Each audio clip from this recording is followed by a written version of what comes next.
Welcome to Nazi Collectibles. This is a YouTube channel dedicated to the hobby of collecting Third Reich memorabilia. We will discuss in depth the history of these items and the topics confronting collectors today. This is a huge hobby with many different divisions. Many people's lives are dedicated to it, and you could collect your entire life and just scrape the surface in terms of obtaining the types of items that are out there. There's a huge range in price and scarcity of these items, which make this hobby exhilarating for so many people who are involved.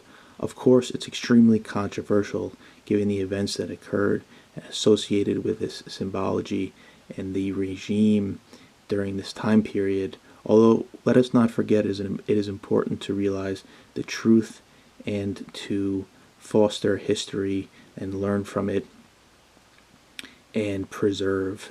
So, starting us off with this narrated series that I hope will continue for a long time are some NSDAP party pins. These are political pins in the German national colors at the time. They are enamel pins. You would consider this to be a civilian pin, and it bears the national symbol of the swastika with the National Socialist German Workers' Party name around the edge.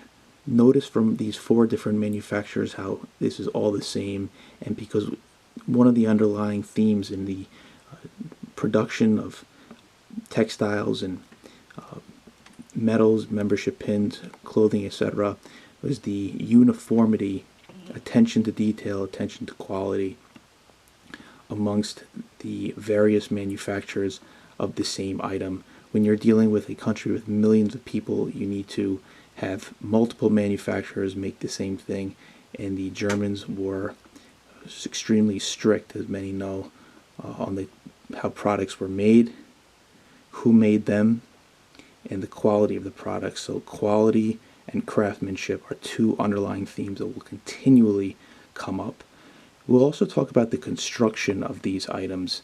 These are not just things that were pumped out of a machine. These are handmade, and that adds to the intrigue with such items. You're talking about having a brass planchet stamped, pebbled textures within it, filled with different types of enamel, opaque and translucent, with different colors and different accents on each individual tiny letter, filling it in with enamel,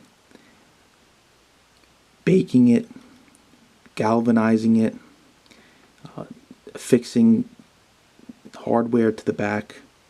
It's a long process, and this was done to the tune of millions and millions of items. So it's really interesting to see. And the other thing that we're going to notice, another underlying theme, is the degradation of the material quality over time as the war progressed. You can see here on the right, this is a zinc and painted party pin as opposed to the enamel ones, and the appearance is less attractive, although it was done out of necessity as the metals were being rationed later on in the period of the Third Reich as World War II went into full gear and was way drawn out longer than expected. So a lot of underlying themes here, and they also serve as collector tools.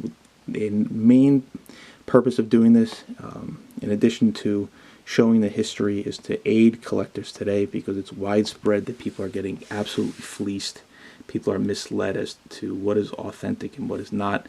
There's a huge problem with the counterfeit items in this hobby.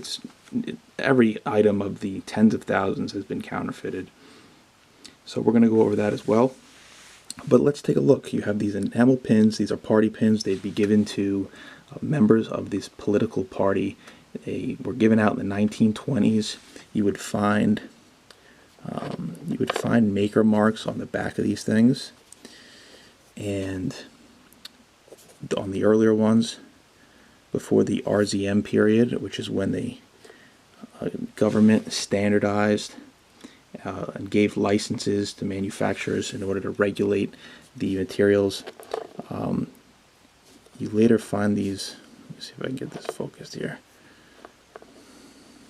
As you can see, there's an M164, and there's also this RZM logo right there, and that's a good example of this RZM party pin.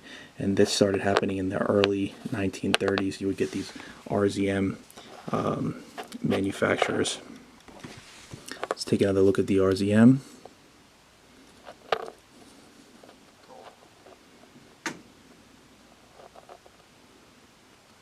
Each one would have a code, a number, and it would follow the M1 code for the type of product it was, along with the RZM marking on the bottom. So this was a way to keep track of quality and to regulate what was produced during that time. And let's take another look at the zinc, also with the RZM, and this gives us hints as to when things were produced based on what we find on their reverse markings. So Nazi collectibles, we are going to have many episodes on these type of items. Follow along, let's learn something, and purchase wisely if you're thinking about getting into this hobby. It's an extremely addictive hobby because of the vast possibilities for building a collection and the really fascinating historic stories that go along with these items. So here are the NSDAP membership pins, political pins, shown on the clothing or the tie to express your membership in the National Socialist Party that would eventually be known as the Nazi Party.